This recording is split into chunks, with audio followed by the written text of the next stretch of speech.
அனைவருக்கும் வணக்கம். Hydro carbon திட்டம் குறித்த விவாதங்கள் மறுபடியும் தமிழ்நாட்டில் கிளம்பி இருக்கிறது. கடலூர் மாவட்டம் பரங்கிப்பேட்டை அருகே புதிதாக 4 ஹைட்ரோ கார்பன் கிணறுகள் அமைப்பதற்கு அனுமதி கோரியிருக்கிறது இந்துஸ்தான் எண்ணெய் நிறுவனம். இந்த அனுமதி கோரிக்கை தான் பெரிய ஒரு அதிர்ச்சியையும் மறுபடியும் ஹைட்ரோ கார்பன் திட்டம் குறித்த விவாதத்தையும் தமிழ்நாட்டில் ஏற்படுத்தியிருக்கிறது. தமிழ்நாட்டுக்கு ஹைட்ரோ கார்பன் திட்டம் ஒன்றும் புதிதல்ல. ஹைட்ரோ கார்பன் திட்டம் என்று சொன்னாலே நம் எல்லோருடைய நினைவிலும் வருவது நெடுவாசல் ஹைட்ரோ கார்பன் போராட்டம், ஹைட்ரோ கார்பன் திட்டத்திற்கு எதிரான போராட்டம். புதுக்கோட்டை மாவட்டம் நெடுவாசல் பகுதியில் இந்த ஹைட்ரோ கார்பன் திட்டம் அமல்படுத்துவதற்கான முயற்சிகள் எடுத்தபோது அந்த பகுதியில் இருக்கக்கூடிய மக்கள், பொதுமக்கள், சமூக ஆர்வலர்கள், விவசாயிகள், அரசியல் கட்சியினர் என்று சொல்லி பலதரப்பட்ட மக்களும் ஒன்று திரண்டு தன்னெழுச்சியாக நடத்திய அந்த போராட்டத்தின் முடிவில் அந்த ஹைட்ரோ கார்பன் திட்டம் தடுத்து நிறுத்தப்பட்ட செய்திகள் மிகப்பெரிய ஒரு கவனத்தை ஈர்த்தது.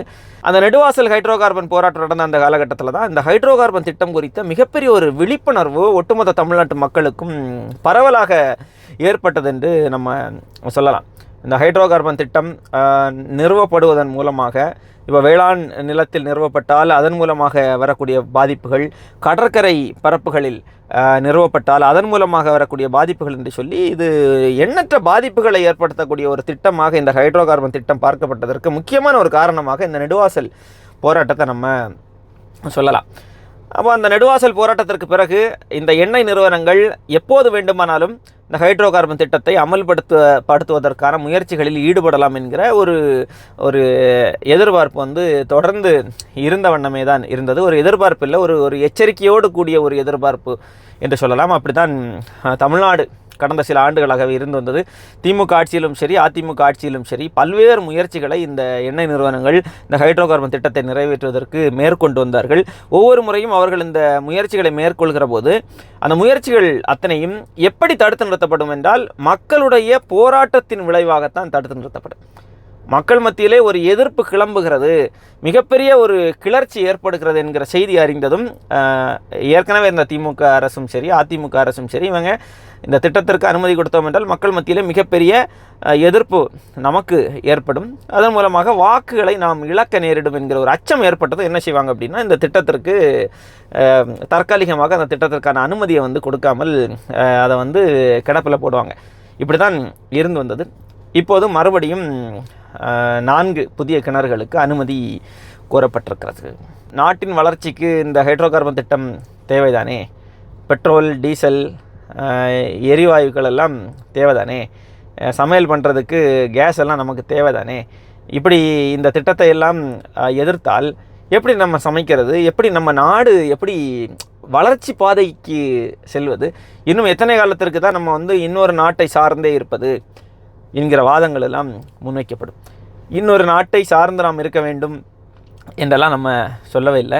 நாட்டின் வளர்ச்சி, அந்த வளர்ச்சிக்கு நாம் தடையாகவும் இருக்கவில்லை. ஆனால் எது வளர்ச்சி என்கிற ஒரு கேள்விங்க இருக்கு இல்லையா? இந்த ஹைட்ரோ கார்பன் திட்டம் எங்கே நடைமுறைப்படுத்தப்படுகிறது அப்படின்னா எந்தெந்த பகுதிகள்னு பார்த்திங்கன்னா குறிப்பாக விவசாய நிலங்கள், இன்னொரு புறம் கடற்பரப்புகள். இந்த விவசாய நிலத்தடியில் என்ன செய்வாங்கன்னா ரசாயனங்களை செலுத்துவாங்க. நிலத்தடியில் ரசாயனங்களை செலுத்தி பாறைகளை வெடிக்க செய்து அதன் மூலமாகத்தான் இந்த ஹைட்ரோ கார்பன் திட்டம் நிறைவேற்றப்படுகிறது. அந்த வளங்கள் அப்படி தான் எடுக்கப்படுகிறது. அது கடற்பரப்புகளிலும் சரி, நில பகுதிகளிலும் சரி. அப்போ இதன் மூலமாக என்ன ஆகுது அப்படின்னா இந்த திட்டத்தை நடைமுறைப்படுத்தக்கூடிய அந்த பகுதி முழுமையாக பாதிப்படைகிறது. இப்போ வேளாண் நிலத்தில் செயல்படுத்துகிறாங்கன்னா அந்த வேளாண் நிலம் அது சார்ந்த பகுதிகளில் மிகப்பெரிய பாதிப்புகள் ஏற்படும். குறிப்பாக நிலத்தடி நீர் மிகப்பெரிய அளவிலே மாசுபடும். அந்த நில அமைப்பிலேயே மிகப்பெரிய பாதிப்புகள் ஏற்படும் என்கிற குற்றச்சாட்டுகள் எல்லாம் தொடர்ந்து வைக்கப்பட்ட வண்ணமே இருக்கிறது. இப்போ நாட்டினுடைய உணவு தேவையை பூர்த்தி செய்வது இந்த வேளாண் நிலங்கள் தான். இந்த விவசாய நிலங்கள் ஏற்கனவே அது நிலங்கள் எல்லாம் அழிந்து வரக்கூடிய சூழலில் இருக்கக்கூடிய நிலங்கள்லையும் நீங்கள் ஹைட்ரோ கார்பன் எடுக்கிறோம், நாங்கள் அதை எடுக்கிறோம், இதை எடுக்கிறோம் சொல்லி நீங்கள் இந்த நிலத்தை எல்லாம் பாழ்படுத்தினீர்கள் என்றால் வேளாண்மை என்பது முற்று முழுதுமாக அழிந்து போய்விடும். வேளாண் நிலத்திலிருந்து வேளாண் குடிமக்கள் வெளியேறி விடுவார்கள், இருக்கக்கூடிய நிலமும் நஞ்சாகிவிடும், சூழலியலுக்கு மிகப்பெரிய பாதிப்பு ஏற்படும் அதனால் இந்த திட்டத்தை நாங்கள் எதிர்க்கிறோம் என்று தான் விவசாயிகள் எதிர்க்கிறாங்க. அதே போன்று கடற்பகுதிகளில் இந்த ஹைட்ரோ கார்பன் திட்டம் நிறைவேற்றப்படுவதன் மூலமாக கடல் வளம் மிகப்பெரிய பாதிப்பை சந்திக்கும். மீன் வளம் அழிந்து போய்விடும். குறிப்பாக இப்போது அந்த பரங்கிப்பேட்டை பகுதி அது வந்து பாரம்பரியமாக ஒரு மீன்பிடி பகுதியாக இருக்கக்கூடிய இடம். அங்கே தான் இந்த ஹைட்ரோ கார்பன் திட்டத்தை கொண்டு வரதுக்கான முயற்சியில் ஈடுபடுறாங்க. அப்போது அந்த மீன் வளம் அழிந்து போய்விடும், கடல் வளம் வந்து நாசமாக்கப்படும், கடலினுடைய அந்த ஒரு தன்மையே மாறிவிடும், மிகப்பெரிய சூழலியல் சிக்கல்கள் ஏற்படும். ஏற்கனவே சுற்றுச்சூழல் வந்து எப்படி இருக்குன்னா மிகப்பெரிய அளவிலே பாதிப்படைந்து மாசடைந்து சுவாசிக்கிற காற்று கூட இன்றைக்கி வந்து நஞ்சாகத்தான் இருக்கிறது. அந்த அளவுக்கு இன்றைக்கி சூழலியல் பாதிப்புகள் பல காரணிகளாலும் மிகப்பெரிய அளவுக்கு சூழலியல் பாதிக்கப்பட்டிருக்கு. அப்போ பாதிக்கப்பட்டிருக்கக்கூடிய இந்த சூழலியலை சரி செய்ய வேண்டும் என்கிற ஒரு திட்டத்தோடு இருக்கக்கூடிய நேரத்தில் மறுபடியும் இந்த சூழலியலை பாதிக்கக்கூடிய திட்டங்களை நாங்கள் கொண்டு வருவோம், அதுதான் வளர்ச்சி என்று நீங்கள் சொல்வீர்கள் என்றால் உணவு பாதுகாப்பை கேள்விக்குறியாக்கிவிட்டு கடல் வளத்தை அழித்துவிட்டு வரக்கூடியது வளர்ச்சி அல்ல. அது வளர்ச்சி அல்ல, அது வீழ்ச்சி. அது நாட்டினுடைய வீழ்ச்சி, நாட்டு மக்களினுடைய வீழ்ச்சி. இங்கே மக்களுக்காகத்தான் திட்டங்களே தவிர திட்டங்களுக்காக மக்கள் அல்ல. மக்களுடைய வாழ்வாதாரத்தை சிதைத்து இயற்கையை அழித்து சூழலியலுக்கு பாதிப்புகளை ஏற்படுத்தக்கூடிய திட்டங்கள் எப்போதுமே மக்களுக்கான திட்டங்கள் அல்ல, அது நாட்டுக்கான திட்டங்கள் அல்ல, நாட்டின் வளர்ச்சிகளுக்கான திட்டங்களாக இருக்காது. மண்ணின் வளங்கள் மண்ணின் மக்களுக்கு தானே தவிர தனியார் பெரும் முதலாளிகளுக்கானது அல்ல. நீங்கள் இங்கிருந்து வளங்களை எடுக்கிறீங்க, தமிழ்நாட்டின் வளங்களை எடுத்து தமிழ்நாட்டு மக்களினுடைய தேவைக்கு மட்டுமா பயன்படுத்துகிறீங்க? இல்லை. நீங்கள் வந்து நெய்வேலியில் இருக்கக்கூடிய நிலக்கரி எடுக்கிறீங்க, அதனுடைய பாதிப்பெல்லாம் யாருக்கு? தமிழ்நாட்டு மக்களுக்கு தான், அந்த பகுதியை சார்ந்த மக்களுக்கு தான். ஆனால் அந்த பலன் யாருக்கு கிடைக்கிறது? தமிழ்நாட்டு மக்களுக்கு முழுமையாக கிடைக்கிறதா? இல்லை, எல்லாருக்கும் கொடுக்குறீங்க. என்னுடைய வளத்தை எடுப்பதன் மூலமாக வரக்கூடிய பாதிப்புகள் எல்லாம் எனக்கு, ஆனால் அந்த வளம் எல்லோருக்கும்.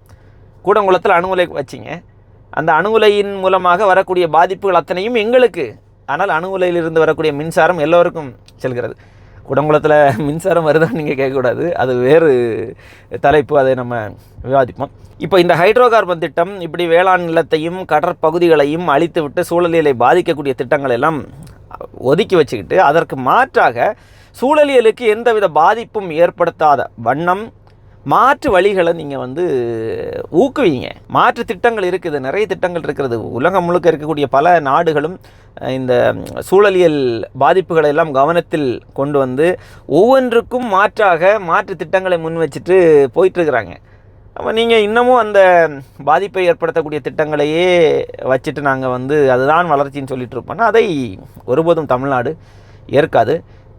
இயற்கையை பாதுகாத்து சூழலியலை பாதுகாக்கக்கூடிய திட்டங்கள், அதன் மூலமாக வரக்கூடிய வளர்ச்சி தான் உண்மையான வளர்ச்சியை தவிர இயற்கையை அழிப்பதன் மூலமாக வளர்ச்சி கிடைக்கிறது என்று சொன்னால் அது நாளை நம்முடைய பிள்ளைகள் வாழ தகுதியற்ற ஒரு நிலமாக இந்த நிலத்தை நாம் மாற்றுவதில் தான் போய் முடியும்.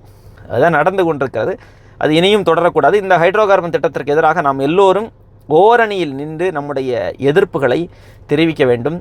இந்த கடலில் இவங்க இந்த ஹைட்ரோ கார்பன் திட்டத்தை நிறைவேற்றினார்கள் என்றால் அந்த ரசாயனங்கள் எல்லாம் கடலில் கலந்து மிகப்பெரிய பாதிப்புகள் ஏற்படும். மிகப்பெரிய பாதிப்புகள் மீன் வளம் மட்டுமல்ல, ஒட்டுமொத்த மனித வளமும் இயற்கை வளமும் அழிந்து போய்விடும். இந்த நிலம் வாழ தகுதியற்ற ஒரு நிலமாக மாற்றி விடுவார்கள் இவர்கள். எனவே இந்த நிலவளத்தை, நீர்வளத்தை, கடல் வளத்தை, இந்த இயற்கை வளங்கள் எல்லாவற்றையும் பாதுகாத்து அடுத்த தலைமுறைக்கு கொடுத்து அடுத்த தலைமுறையை ஆரோக்கியமான ஒரு தலைமுறையாக அவர்களை வாழ வைக்க வேண்டிய கடமையும் பொறுப்பும் நம்ம ஒவ்வொருவருக்கும் இருக்கிறது. நம்முடைய நிலத்தையும் வளத்தையும் மீட்டெடுப்பதற்காக, பாதுகாப்பதற்காக இது போன்ற திட்டங்களை நாம் எல்லோரும் ஓரணியில் நின்று எதிர்க்க வேண்டிய கடமை ஒவ்வொரு தமிழர்களுக்கும் இருக்கிறது. இந்த ஹைட்ரோ கார்பன் திட்டத்திற்கு எதிராக ஒவ்வொருவரும் நம்முடைய குரல்களை ஓங்கி ஒலிப்போம்.